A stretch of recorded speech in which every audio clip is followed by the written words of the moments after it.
What's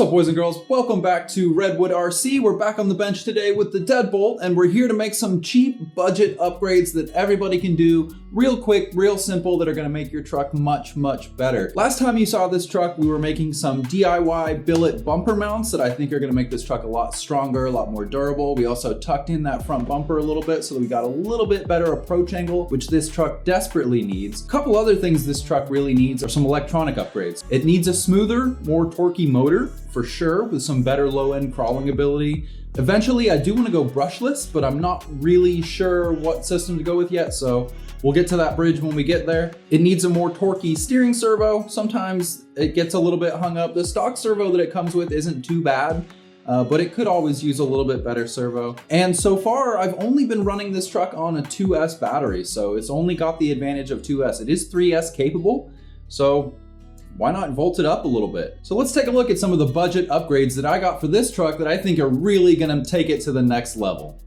Okay, so last time we had seen this truck, we just finished making our DIY billet bumper mounts for front and the rear, which I think came out fantastic. I'm super happy with the quality and the finish on these. They worked out really well. They strengthened the chassis quite a bit.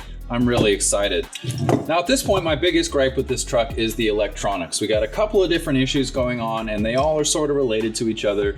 And I think the first thing we're gonna take a look at is the power source. So we have been previously running this truck on these Z2S 5200 milliamp hour solid packs. These are fine, they work great. Plenty of runtime out of this. I'm really happy with them. They fit perfectly in the battery tray. No issues with these whatsoever, but they are only 2S. So I went out and picked up a set of these Ovonic 2200 milliamp hour 3S ADC high discharge. These are gonna be a little bit smaller and a much higher power output. So these hopefully will help this truck perform a lot better. Let's take a look at what we got here. So these you can see are a lot smaller and feels like a little bit lighter than the Z 5200 milliamp hour batteries. They're gonna have a little bit less runtime, but we're gonna have a much higher power output. I'm excited. These are only a 50C, these are an 80C, so we do have a little bit higher discharge rate. I'm not sure if that's gonna matter or not, but I know it will increase our runtime on a 2200 milliamp hour battery over a lower discharge rate, so that's cool. I am a big fan of these Ovonic batteries in the TRX4M. They seem to be working out really well, so I went ahead and gave them a shot for this truck. Hopefully this will shift some of that weight bias a little bit farther forward, and it'll also give us a little bit higher power output. So I'm really excited to run these. Why don't we go ahead and slap these on the charger so that they're ready by the time we get everything else ready, and I'll be right back with you guys. All right, now that we've got that out of the way, we can take a look at the rest of the upgrades we've got planned for this truck. So you may have seen this lurking in the background, sitting up on my shelf here for a few videos. I bought this a while ago with the intention of replacing this factory servo when it burned out, but it hasn't yet, so I just never replaced it. This is the low profile Injora INJ 5022. I guess it's a semi low profile. It's digital, 22 kilograms, so I'm not sure what the factory spec on this is, but I've heard pretty good reviews on this, and one of the things that I really like about it is that when it's installed, it'll give us the ability to run a shock tower brace on these super flexy shock towers and or fit a different body, whatever we want to do. It's just a little bit smaller, a little bit stronger, and a little bit more durable, I think, than the factory unit. So we're gonna go ahead and swap this in to work with the rest of our upgrades. I don't think we're gonna need any of this. The factory servo actually comes with a metal servo arm, so I think we're gonna reuse that. These are plastic, so we'll just kind of toss that. This was, I think, $20 when I got it on Amazon. So this is a very cheap upgrade. This is something that take you a couple of minutes to throw in, is gonna improve the quality of your steering response and also the torquiness a lot. So I can't wait to throw that in there. Next up, I got the rear anti-squat upper link mount from Injora also. Now this was on sale. I was browsing their website and I happened upon this in their sale section. It was $5. So this is really cool. This is gonna raise the height of our rear upper link mount. And what that's gonna do is that's gonna adjust our instant center of the truck, and that's gonna help force some more of the truck's weight down onto the rear wheels as it's accelerating. So that's pretty cool. And for a $5 little upgrade and it's 3 screws to replace, I think it's gonna be worth it. I'm interested to see how well it helps the truck perform. It looks like we've got a couple of different adjustment points up here on top so we can kind of clock the axle forward or back. We'll see how it performs. I'm excited to install that as well. Last but not least, also on sale was this Endura 550 brushed 5-slot motor. So this is a little bit longer and a little bit more torquey and a little bit larger of a motor than the factory setup. This, I think, is gonna be a massive improvement in the overall feel of this truck. It's a 5-slot motor as opposed to the 3-slot that comes in the factory unit. So it's gonna be a little bit smoother down low. We're also gonna have a little bit more torque as it is a 550. And it's a 20-turn 5-slot. So in theory, should work out to roughly a 40-turn 3-slot. From everything I've read, with a 5-slot motor like this, you can kind of double your turn count for a 3-slot motor and roughly equate. So hopefully this will slow the truck down a little bit, give us a little bit more torque and a lot better low end response, because that's what this truck really needs right now. Paired with the 3S battery, this new servo, this anti-squat link riser, the billet bumper mounts we just put together, this thing is gonna perform great. I'm really excited. So we're gonna slap these together. This should be a relatively quick upgrade. We're gonna go ahead and put everything in, and then we're gonna take it out to the trail and see how much better this truck performs. I'm really excited. It's a nice sunny day, so I'm really pumped to get out on the trail. Let's get to work.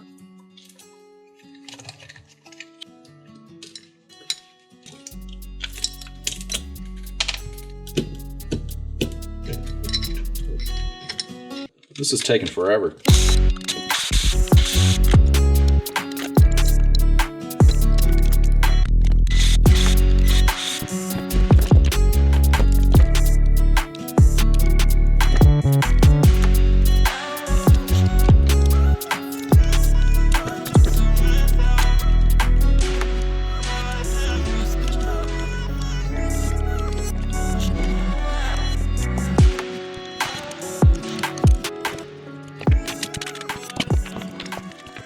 All right, there's the motor and transmission removed, as well as our steering servo, the factory Spectrum S614. This thing's not bad. It's definitely waterproof. It's been through hell and back. I can't hate on it, but it definitely is time to be replaced. We've got the Endura servo to replace that. I do want to eventually replace this transmission setup with maybe a low center of gravity setup or something like that. I'm not sure. We do have a stripped screw on the bottom of the mount here as well, but we'll deal with that in the future. For now, I think we're just going to replace the motor and see how it performs. One thing that's kind of a bummer is you do have to basically take off this skid to get the wire out of this little channel for your steering servo. Not a big deal, but kind of annoying. Let's go ahead and get the rest of this cleaned up, then stripped down and reassembled so that we can go hit the trail, huh? It's a beautiful day. Why waste time, right? Let's just, all right. Just like that, we're back together. That's easy enough, right? Everything went in pretty smoothly. No major hiccups, no major concerns. A couple of things to note, I did have to trim my battery tray a little bit here to fit the end of this 550 can.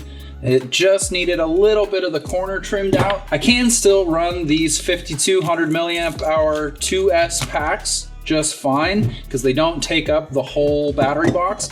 But I can imagine if you did have a really large, like a 3S long runtime pack that took up every inch of this box, that you might run into a problem with that. Otherwise, it was no big deal.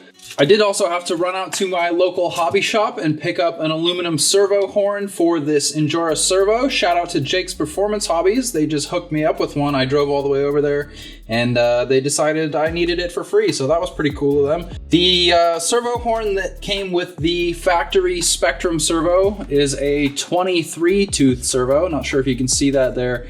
It's a 23 tooth. Most of these guys out here on the market are 25 tooth.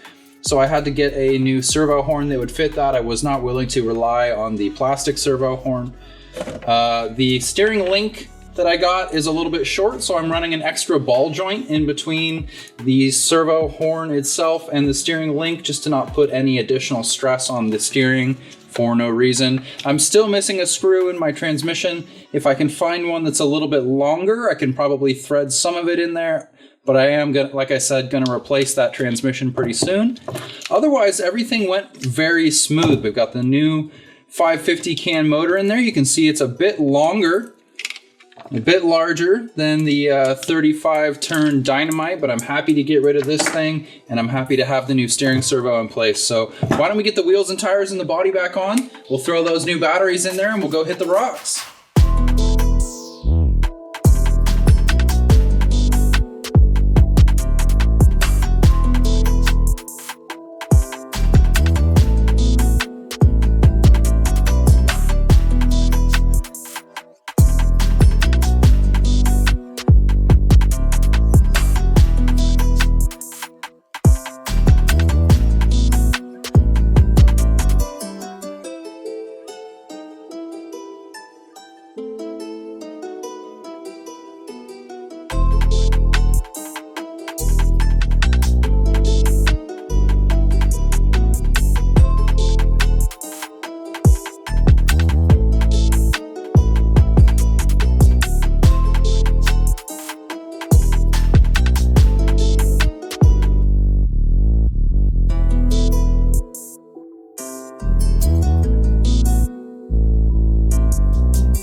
All right, everyone, we are back out here at the local spot, and there has been an incredible amount of water that has come through this whole area over the past few weeks, months. It's been an incredibly rainy, wet season, and the main kind of flow comes through here, and then there's another creek that flows here, and they meet up over there where most of the lines are. But today,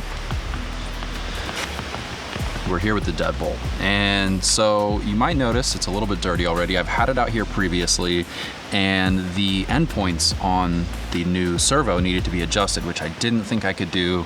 Big sad. I went home, figured out that the SLT2, you can actually set your endpoints. You enter programming mode. That's a pretty simple process, but I just wasn't aware of it. So I left, came back, and now we're here on another beautiful sunny day to see what this thing can do. And like I said, we've got the new servo installed. We have our upper link riser in the rear. We do also have that big 540 brushed 5-pole motor in there. That thing is gonna greatly enhance our slow speed crawling, as well as some torque and some smoothness as well. The aluminum front and rear bumper mounts are going to stiffen up the frame a lot. I am super excited to see how this thing runs on 3S. We have 2 fully charged packs, and I think since everything has changed so much, all the lines are a lot different than they used to be. This kind of is the area where I used to run the micros, and it looks like that has changed a lot. The creek absolutely tore through here and kind of changed up everything. So I think what we're gonna do is go on a bit of an adventure. We're gonna take the deadbolt and a couple of charged packs, and we're gonna just roam around and see what we can find, explore some new lines, and see how the thing performs. So let's plug it in and get to it. All right off the bat, let's get this thing down off the rocks here. The first thing I wanted to say is the servo does feel a little bit slower than the factory one, but it does have a lot more torque. So we'll see how that performs. And man, this motor is quiet.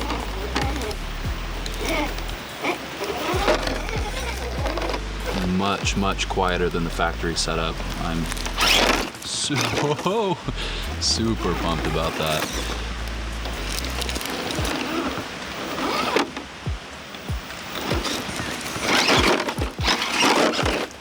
Well, we made it out of there. It wasn't pretty.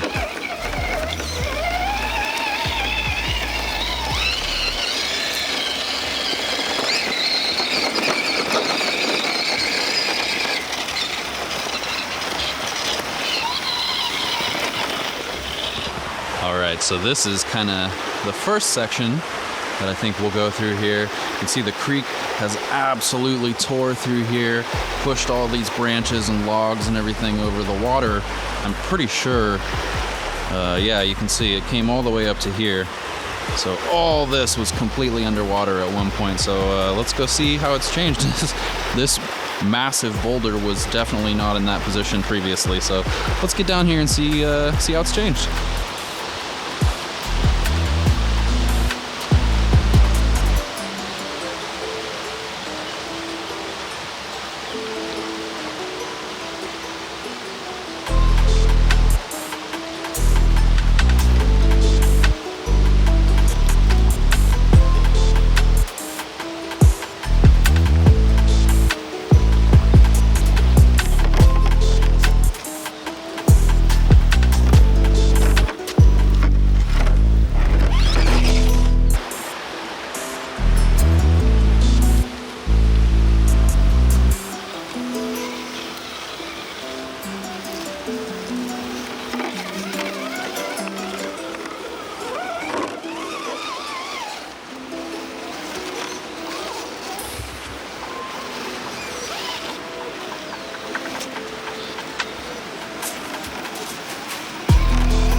As you saw, we were out there for all of, I don't know, 5 minutes and completely blew up the transmission. So I'm not exactly sure what inside the transmission is broken. Motor spins freely, wheels don't move. So something in there is badly broken. Next episode, I've got a replacement transmission that's gonna take care of the stripped screw that's in the bottom of the transmission already, as well as the blown out gear. And we'll dive into that, take a look, see what's blown up, what needs to be replaced, and what we're gonna do about it. So stick around, see you next week. Thanks for watching.